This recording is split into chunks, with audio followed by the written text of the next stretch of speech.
बिस्मिल्लाहिर्रहमानिर्रहीम। देखें स्टूडेंट, ये आपके पास Thomas calculus 11th edition chapter number 8 technique of integration की एक्सरसाइज 8.8 इम्प्रॉपर इंटीग्रल। देखें ये स्टूडेंट, ये आपके पास थॉमस कैलकुलस 11th एडिशन की एक्सरसाइज 8.8 है। एक्सरसाइज इम्प्रॉपर इंटीग्रल की है और उसका क्वेश्चन नंबर 11 है। तो अब आप देखें आपके पास क्वेश्चन नंबर 11, ये देखिए इम्प्रॉपर इंटीग्रल है, आपने इसको सोल्व करना है। तो किस तरह सोल्व करेंगे? आपके पास है ये 2 dv divided by V square minus V, और इंटीग्रेशन में लिमिट है 2 और इन्फिनिटी।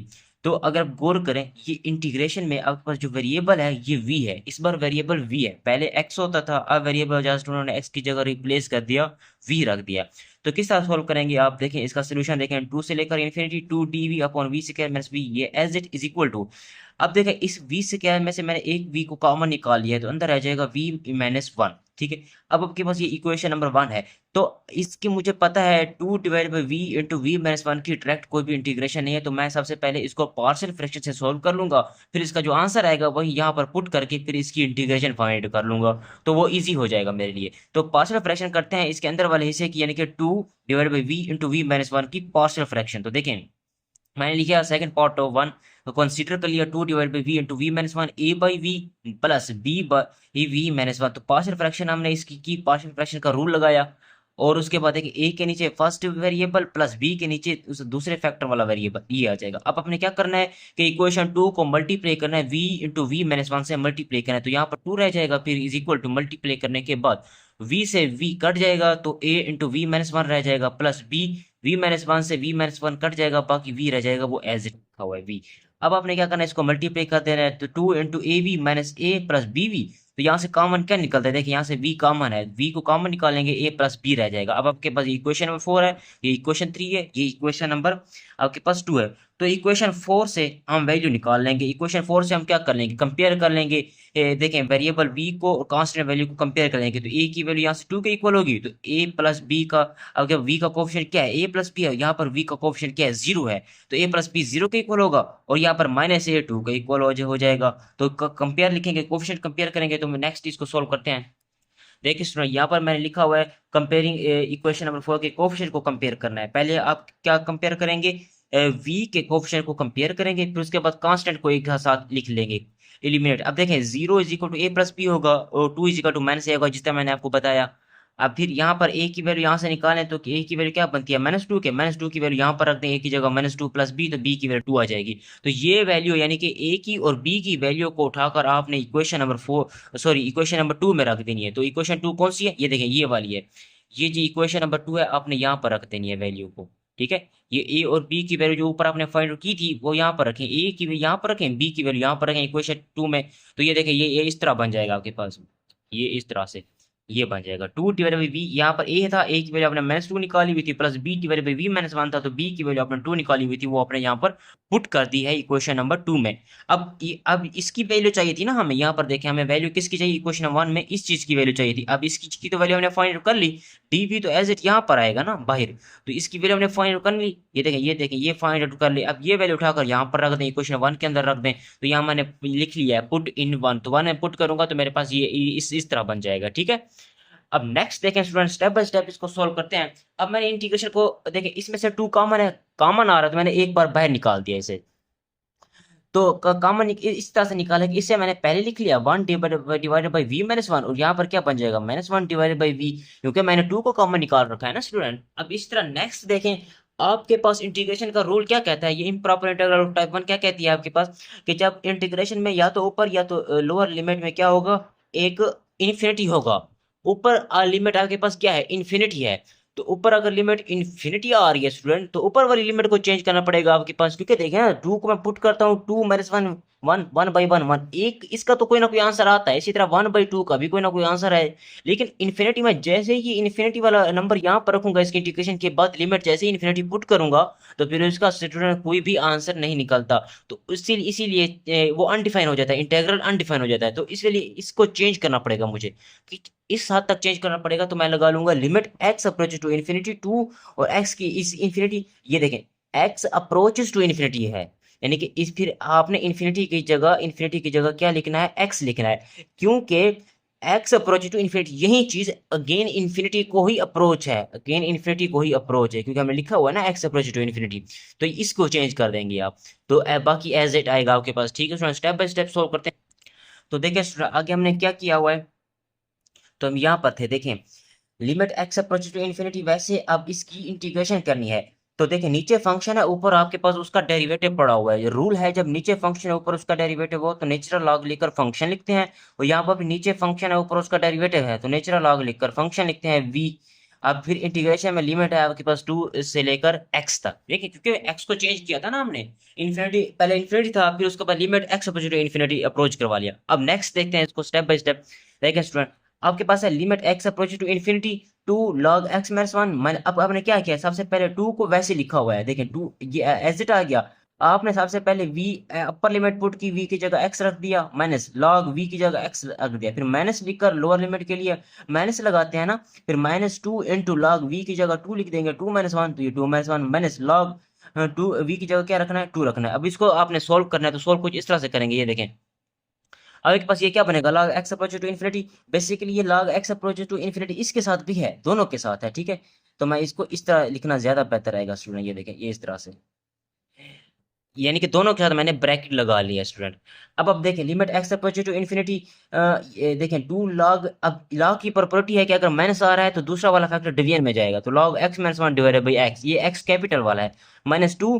अब यहाँ पर इसके साथ लिमिट नहीं आएगी क्योंकि यहाँ पर हमें कोई कैपिटल x नजर ही नहीं आ रहा जिसकी जगह हम इन्फिनिटी पुट कर सकें स्टूडेंट। तो माइनस 2 log यहाँ पर क्या आ जाएगा, log 1 माइनस log 2, ये इस तरह। देखिए माइनस 2 को अपने अंदर मल्टीप्लाई भी करना है, तो माइनस 2 log 1 आ जाएगा, और फिर माइनस और माइनस पॉजिटिव log 2 आ जाएगा। अब ये देखें log 1 किसके इक्वल होता है, 0 के इक्वल होता है, तो ये खत्म हो जाएगा। इसको बाकी हम अलग पेज पर सोल्व करते हैं स्टूडेंट। देखें जी स्टूडेंट, तो अब हम अपने पेज पे आ चुके हैं, अब हम इसको सोल्व करते हैं। Limit x approaches to infinity, वैसे ये चीज तो मैंने आपको बता दी, ये वाली है एज इट, ठीक है, तो मैंने उसको कुछ भी नहीं किया, वैसे लिखा हुआ अगेन।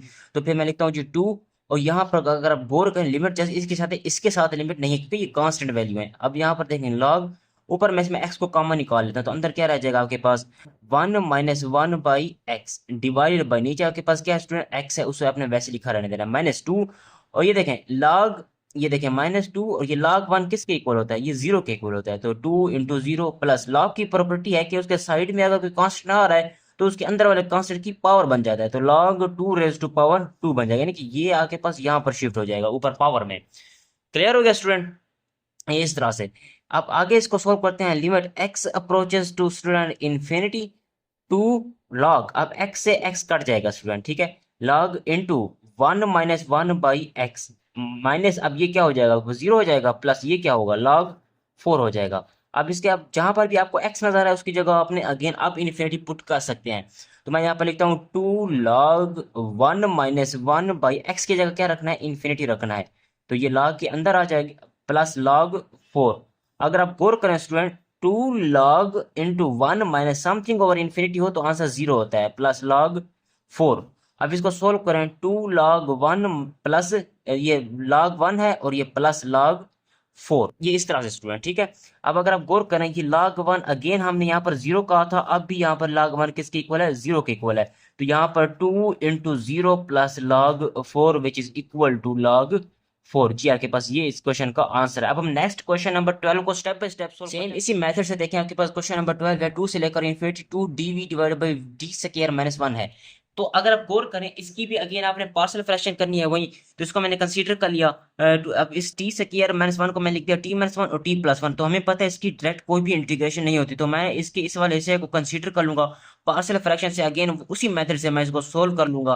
तो 2 divided by T minus 1 into T plus 1, first factor A के नीचे आपने फर्स्ट फैक्टर लिखना है, प्लस बी के नीचे आपने सेकंड फैक्टर लिखना है। इशू नहीं है, टी प्लस 1 को फर्स्ट पे लिख सकते हैं और टी माइनस 1 को दूसरी जगह पर भी लिख सकते हैं, इशू नहीं है आपके पास, ठीक है, आप अपनी मर्जी कर सकते हैं यहाँ पर। तो ये आपके पास इसका आपने ये देखें पार्शियल फ्रैक्शन का रूल लगाया हुआ है आपने। उसके बाद ये क्वेश्चन नंबर 2 बना दी। अब इसके बाद आपने क्या करना है, इसी क्वेश्चन नंबर 2 को मल्टीप्लाई कर देना है T minus 1 into T plus 1 से, तो आपके पास ये बन जाएगा, ठीक है। अब फिर आपके पास ये क्वेश्चन नंबर 3 किस तरह से बनेगा, देखें 2 से ये पूरा चीज कैंसिल आउट हो जाएगी, यहाँ पर 2 रह जाएगा, is equal to A T minus 1 से टी माइनस 1 कैंसिल, बाकी टी प्लस 1, इसी तरह प्लस बी टी प्लस 1 से T plus 1 cancel T minus, ठीक है, तो ये टी माइनस 1 आ जाएगा आपके पास।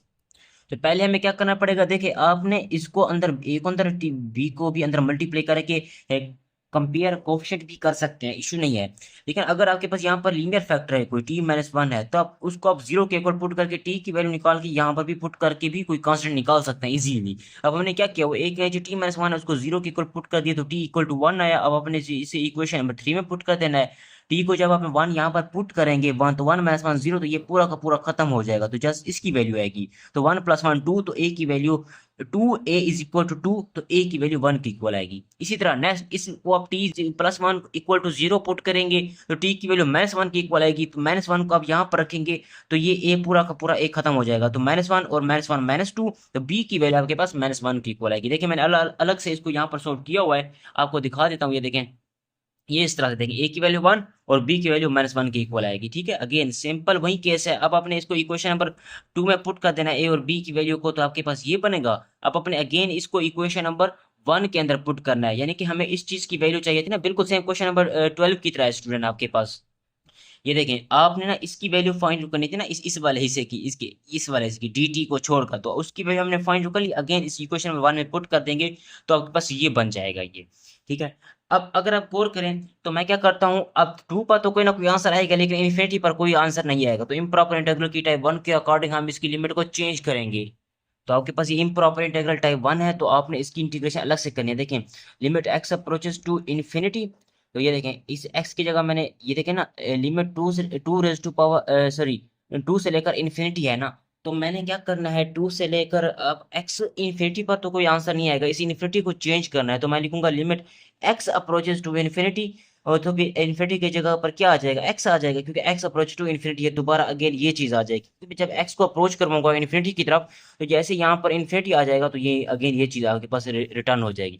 तो इसको आप सोल्व करें। नेक्स्ट देखें, limit x approaches to infinity, और इसकी इंटीग्रेशन अलग से करें, इसकी इंटीग्रेशन अलग से करें। तो रूल है नीचे फंक्शन ऊपर उसका डेरिवेटिव, नीचे नीचे फंक्शन ऊपर उसका डेरिवेटिव, तो इसकी इंटीग्रेशन क्या होगी, log t - 1 minus log t + 1, और लिमिट 2 से लेकर x एज इट आएगी। तो सबसे पहले आपने लिमिट की ये वाली वैल्यू अंदर पुट करनी है स्टूडेंट। तो किस तरह से पुट करेंगे, देखें आसान है।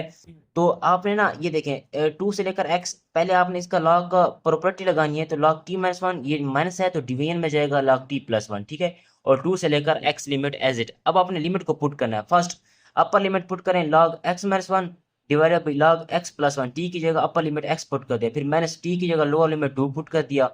अब नेक्स्ट देखें स्टूडेंट, इसके साथ मैंने लिमिट नहीं लगाई, क्यों, क्योंकि ये कांस्टेंट है, कांस्टेंट में कोई भी x नहीं है कि जिसकी जगह हम अगेन इन्फिनिटी पुट कर सकें। तो यहाँ पर x के इसकी जगह मैं इन्फिनिटी पुट नहीं करूंगा, अभी पुट नहीं करूंगा पहले मुझे, क्योंकि अगर देखें x की जगह मैं इन्फिनिटी पुट कर दूंगा तो ये अनडिफाइन हो जाएगा। तो इस x को मैंने रिमूव करना है, खत्म करना है। तो मैं क्या करूंगा, इसमें से x कॉमन निकालूंगा। तो ये थोड़ा मैंने स्टेप गलत किया हुआ है यहाँ से, तो मैं इसको अलग से पेज पर सोल्व करके दिखाता हूँ आपको। जी तो स्टूडेंट देखें, आपके पास ये क्या है, log x - 1, ये देख, इसके बाद ये स्टेप आप ना करें। इसके बाद ये देखें, अब ये रूल कोई नहीं है। ठीक है, अब इसको देखें, लिमिट आपके पास है x अप्रोचेस टू इन्फिनिटी, और ऊपर आए log को कॉमन निकालें, log यहाँ से x को कॉमन निकालें। x को मैं कॉमन निकालूंगा तो 1 - 1/x रह जाएगा, डिवाइडेड बाई, यहाँ से भी मैंने x को कॉमन निकालना है, तो अंदर क्या रह जाएगा 1 + 1/x। ठीक है, क्योंकि x को मैं अंदर मल्टीप्लाई करूंगा तो x - 1 मिलेगा, इसे नीचे वाले को x को अंदर मल्टीप्लाई करूंगा तो नीचे मुझे x + 1 मिलेगा। ठीक है, तो नेक्स्ट देखें, वैसे मार लिखने की जरूरत नहीं है तो लिख लें। अच्छा, उसके बाद माइनस, ये आपके पास क्या है, log 2 - 1 1 डिवाइडेड बाई 2 + 1, तो log क्या है आपके पास 1/3 है आपके पास। ठीक है, अब नेक्स्ट देखें स्टूडेंट आप, लिमिट x अप्रोचेस टू क्या है, इन्फिनिटी है। तो मैं लिखता हूँ limit x approaches to infinity, limit x approaches to infinity है ये, और x से x कट जाएगा, तो log 1 - 1/x divided by 1 + 1/x, और ये माइनस का log 1/3 है आपके पास। सोल्व करते हैं इसको, देखते हैं स्टूडेंट, जहां पर x होगा उसकी जगह इन्फिनिटी पुट कर दें, log 1 - 1/इन्फिनिटी डिवाइडेड बाई 1 + 1/इन्फिनिटी, माइनस का log 1/3। स्टूडेंट अगर आप गौर करें तो ये देखें, ये समथिंग और इन्फिनिटी क्या होता है, जो आप जीरो होता है, तो log 1 - 0 डिवाइडेड बाई 1 + 0 माइनस का log 1/3। इसको सोल्व करें तो ये बन जाएगा आपके पास log 1 माइनस का log 1/3, और log 1 आपके पास आपको पता है 0 के इक्वल होता है, इसको सोल्व करेंगे तो बनेगा -log 1/3। 3। वैसे तो स्टूडेंट माइनस लॉग 1/3 भी इसका आंसर ठीक है, लेकिन अगर आप इसे मजीद सोल्व करना चाहते हैं तो वो भी आप देख लें। माइनस को मैं बाहर कॉमन निकाल लेता हूँ, तो मैं इंटू लिखता हूँ। अब ये लॉग 1/3 है, लॉग 1/3, तो लॉग की प्रॉपर्टी लगाएं अगेन यहाँ पर। माइनस को वैसे लिखा रहने दें, और ये देखें लॉग 1 डिवीजन का साइन है तो मैं माइनस लिखता हूँ लॉग 3। अब आपने देखें लॉग 1 किसके इक्वल नहीं होता है, 0 के इक्वल होता है, तो ये माइनस अंदर मल्टीप्लाई हो जाएगा, तो लॉग माइनस इंटू 0 माइनस का log 3 which is equal to minus और माइनस पॉजिटिव हो जाएंगे, तो ये मिलकर बना देगा आपको वो लॉग 3। ये आपके पास आंसर है। इसी तरह अब हम नेक्स्ट क्वेश्चन को सॉल्व करते हैं इसी मेथड से। आप क्वेश्चन नंबर 13 को देखें, यहाँ पर लिमिट माइनस इन्फिनिटी से लेकर इन्फिनिटी है, 2x dx divided by x square plus 1 का स्क्वायर है। स्टूडेंट अगर आप गौर करें क्वेश्चन नंबर 11 और 12 में क्या था कि इंटीग्रेशन में जस्ट एक लिमिट आपके पास इन्फिनिटी होती थी, बाकी कांस्टेंट होता था, तो वो भी इम्प्रॉपर इंटीग्रल ऑफ टाइप 1 है, ये भी इम्प्रॉपर इंटीग्रल ऑफ टाइप 1 है। ठीक है, तो आपने ना क्या करना है, जब भी आपके पास इंटीग्रेशन इंटीग्रल में एक लिमिट इन्फिनिटी हो या दोनों लिमिट इन्फिनिटी हो, तो वो इम्प्रॉपर इंटीग्रल ऑफ टाइप 1 है। और अगर दूसरे अल्फाज में मैं कहूँ कि दोनों लिमिट आपके पास फाइनाइट हों, दोनों लिमिट आपके पास फाइनाइट हो, तो वो दोनों लिमिट फाइनाइट होने की वजह से वो इंटीग्रल, अगर आप किसी देखें यहाँ पर भी ए हो यहाँ पर कोई बी हो, दोनों कांस्टेंट हो, ठीक है, तो कांस्टेंट में कोई एक कांस्टेंट पर इंटीग्रल अनडिफाइन हो रहा होगा, या कांस्टेंट दोनों कांस्टेंट के मिड वाला कोई पॉइंट पर पूरा का पूरा इंटीग्रल इनफाइनाइट हो रहा होगा, तो वो इम्प्रॉपर इंटीग्रल ऑफ टाइप 2 है वो भी। ठीक है, सिंपल अल्फाज में ये देखें, मेरी बात को समझने की कोशिश करें। मैं ये कह रहा हूं कि अगर इंटीग्रेशन में कोई एक लिमिट में यहाँ पर कांस्टेंट है, यहाँ पर इन्फिनिटी है, कोई एक लिमिट में कोई एक वैल्यू इन्फिनिटी है या दोनों इन्फिनिटी है, तो वो क्या होगी आपके पास, इम्प्रॉपर इंटीग्रल और टाइप 1 होगी, टाइप 1 होगी, तो वो टाइप 1 होगी, तो आप उसे छोड़ दें। नेक्स्ट आगे देखें, अगर दोनों लिमिट आपके पास कांस्टेंट हो, यहाँ पर ए हो यहाँ पर बी हो, तो वो इम्प्रॉपर इंटीग्रल और टाइप 2 होगी। और दोनों लिमिट आपके पास क्या हो, कांस्टेंट हो, तो वो इम्प्रॉपर इंटीग्रल ऑफ टाइप 2 होगी। इम्प्रॉपर क्यों कह रहे हैं, क्योंकि वो ना ए और बी दोनों कांस्टेंट में ना, दोनों कांस्टेंट में इंटरवल पूरा, दोनों कांस्टेंट में किसी एक पर या उनके दरमियान में किसी पॉइंट के ऊपर इंटीग्रल अनडिफाइन हो रहा होगा, इसी वजह से उसे इम्प्रॉपर इंटीग्रल कहा गया है टाइप 2। तो अब ये टाइप 1 हम पढ़ रहे हैं, तो टाइप 2 के आगे क्वेश्चन आएंगे तो उसको बाद में देखा जाएगा। वैसे आपकी जनरल नॉलेज के लिए मैं बता रहा हूँ स्टूडेंट, ताकि आपको पता हो। वैसे ये चीज़ें हमने डिस्कस कर चुके हैं पहले, पहली वीडियो हमने ये चीज़ें बिल्कुल सीक्वेंस है, स्टेप बाय स्टेप, बहुत ही अच्छे अंदाज में हमने इसको डिस्कस कर लिया था। अब देखें, माइनस इन्फिनिटी से लेकर इन्फिनिटी, तो इम्प्रॉपर इंटीग्रल टाइप 1 है क्योंकि इन्फिनिटी नजर आ रहा है आपको। तो आपने क्या करना है, माइनस इन्फिनिटी से लेकर 0 टू x dx डिवाइड, अब ना देखें, आपने तो इसको इसके रूल के अकॉर्डिंग पढ़ा हुआ है, तो मैं आपको रूल दिखा देता हूँ इम्प्रॉपर इंटीग्रल टाइप 1 का। देखिए स्टूडेंट, ये है आपके पास इम्प्रॉपर इंटीग्रल, ये देखिए इम्प्रॉपर इंटीग्रल है आपके पास, उसकी टाइप 1 है। टाइप 1 में ये आपके पास फार्मूला नंबर थर्ड फार्मूला है आपके पास, ये देखें, ये फार्मूला है आपके पास। ये देखें, माइनस इन्फिनिटी से दोनों लिमिट आपके पास क्या है, इन्फिनिटी है, या एक लिमिट आपके पास इन्फिनिटी हो, या ये इन्फिनिटी हो या ये इन्फिनिटी हो, दोनों आपके पास क्या होंगी, इम्प्रॉपर इंटीग्रल ऑफ टाइप 1 है आपके पास। ठीक है, टाइप 1 है। अब देखें, माइनस इन्फिनिटी से लेकर इन्फिनिटी में क्या क्या लिखेंगे रूल के अकॉर्डिंग, माइनस इन्फिनिटी से लेकर कांस्टेंट सी, फिर सी से लेकर इन्फिनिटी, बेसिकली ये वही चीज माइनस इन्फिनिटी से लेकर इन्फिनिटी ही है, ये वाली चीज। ठीक है, तो हमने इसको इस तरह से दो हिस्सों में कन्वर्ट करना है। तो सेम रूल के अकॉर्डिंग मैंने इस इक्वेशन नंबर 13 को देखें, तो माइनस इन्फिनिटी से लेकर 0, फिर 0 से लेकर इन्फिनिटी में मैं लिख दूंगा, क्योंकि 0 पर आंसर आएगा, 0 पर आंसर आएगा, लेकिन इन्फिनिटी पर आंसर नहीं आएगा, इन्फिनिटी वाली को चेंज करूंगा। अब यहाँ पर इम्प्रॉपर इंटीग्रल टाइप 1 का फार्मूला नंबर 1 और 2 यहाँ पर यूज करेंगे आप। तो किस तरह से करेंगे देखें, लोअर लिमिट इन्फिनिटी पर आंसर नहीं आता, तो लोअर लिमिट को मैं लिखूंगा x approach to minus infinity, तो इन्फिनिटी माइनस इन्फिनिटी की जगह पर क्या आ जाएगा, एक्स आ जाएगा, तो 0 एज इट आ जाएगा। अब नीचे वाली चीज को ऊपर लिखा मैंने, उसे नेगेटिव में लिख दिया। देखें, एक्स के प्लस 1 को माइनस माइनस में लिख दिया। अब यहाँ पर भी वही रूल अप्लाई करें student, limit x approach to infinity. अब ऊपर तो आंसर 0, नीचे 0 तो आंसर आता है ना, 0 पर तो कोई ना कोई इसका आंसर आता है, लेकिन इन्फिनिटी पर नहीं आएगा, अनडिफाइन हो जाएगा इंटीग्रल, तो इन्फिनिटी को चेंज करेंगे, तो इन्फिनिटी की जगह मैं लिखूंगा एक्स, और यहाँ पर मैं लिख दूंगा एक्स अप्रोच टू इन्फिनिटी। ठीक हो गया स्टूडेंट, और नीचे वाली चीज को मैंने ऊपर लिखा हो तो वो नेगेटिव पावर 2 बन जाएगा, ये इस तरह से। अब आपने सिंपल इसकी इंटीग्रेशन करनी है। इंटीग्रेशन का रूल क्या कहता है आपके पास, देखिए इंटीग्रेशन का रूल देखें, तो इंटीग्रेशन का रूल ये कहता है, जब साथ में आपके पास फंक्शन हो और साथ में उसका डेरिवेटिव पड़ा हो, तो फंक्शन की पावर में एक ऐड करते हैं और वही पावर नीचे डिवाइड करते हैं। अब ये फंक्शन है, क्योंकि इसका डेरिवेटिव पावर को छोड़कर, इस पावर को छोड़कर इसका अंदर वाला हिस्सा क्या है, एक्स के प्लस 1, तो ये फंक्शन है, फंक्शन का डेरिवेटिव क्या होगा, 2x होगा, तो ये साथ में फंक्शन, साथ में उसका डेरिवेटिव, तो फंक्शन की पावर में एक ऐड करें, वही पावर नीचे डिवाइड करें, तो फंक्शन की पावर में एक ऐड करेंगे तो -1 को नीचे डिवाइड कर देंगे और लिमिट लगा देंगे x से लेकर 0। यहाँ पर भी वही रूल आपने ये यूज़ करना है, सेम एज इट। तो यहाँ पर देखें -1 डिवाइडेड बाई, इसको मैं नीचे लिख लूंगा तो x से लेकर 0, इसको भी मैं नीचे लिख दूंगा तो 0 से लेकर x। अब हमने लिमिट को पुट करना है स्टूडेंट। देखिए मैंने यहाँ पर लिमिट को पुट कर दिया, जहाँ पर भी मुझे स्मॉल x नजर आ रहा था ना, तो उसकी जगह सबसे पहले मैंने अपर लिमिट 0 पुट कर दिया, फिर lower limit capital X put कर दिया, तो ये बन जाएगा आपके पास। इसी तरह यहाँ पर भी मैंने उसके साथ में मैंने यही किया, लोअर लिमिट पुट की, फिर अपर लिमिट मैंने पुट कर दी।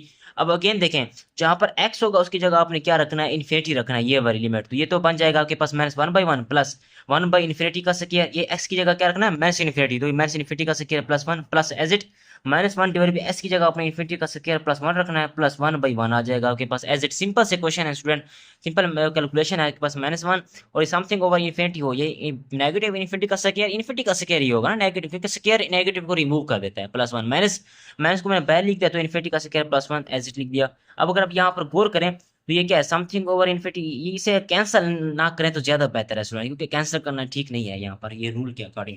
तो ये देखें -1 एज इट 1/इन्फिनिटी ए स्क्वायर +1, तो इन्फिनिटी ही आएगा, -1/इन्फिनिटी का स्क्वायर +1 इन्फिनिटी ही आएगा। अब देखें 1/इन्फिनिटी ये भी 0 है, -1/इन्फिनिटी ये भी 0 है, तो ये 0 0 खत्म हो जाएंगे, -1 और +1 0, तो इसकी इंटीग्रल का आंसर क्या बन जाएगा, 0 आ जाएगा आपके पास। ठीक है स्टूडेंट, तो हमने यहाँ पर ये देखें मैंने फार्मूले शो भी करवाए हुए हैं कि इम्प्रॉपर इंटीग्रल ऑफ टाइप 1 के फार्मूले हैं, क्योंकि दोनों दोनों अपर और लोअर लिमिट में कोई एक इन्फिनिटी आ रहा है, तो ये इम्प्रॉपर इंटीग्रल ऑफ टाइप 1 है। ठीक है स्टूडेंट, अब इस तरह देखें, आप क्वेश्चन नंबर 14 को खुद से सोल्व करने की कोशिश करें, बिल्कुल सेम इसी मेथड से होगा जिस तरह हमने क्वेश्चन नंबर 13 को सोल्व किया है। मैच लिमिट को ब्रेक करें, ये इम्प्रॉपर इंटीग्रल टाइप 1 का थर्ड फार्मूला है, उस फार्मूले के रूल के अकॉर्डिंग मैच इन्फिनिटी से लेकर 0, फिर 0 से लेकर इन्फिनिटी, तो ये तरीका है। अब नीचे को ऊपर लिखेंगे, नीचे वाली वैल्यू को ऊपर लिखेंगे तो मैथ्स में बन जाएगी, ये तो आपको पता है, आसान है।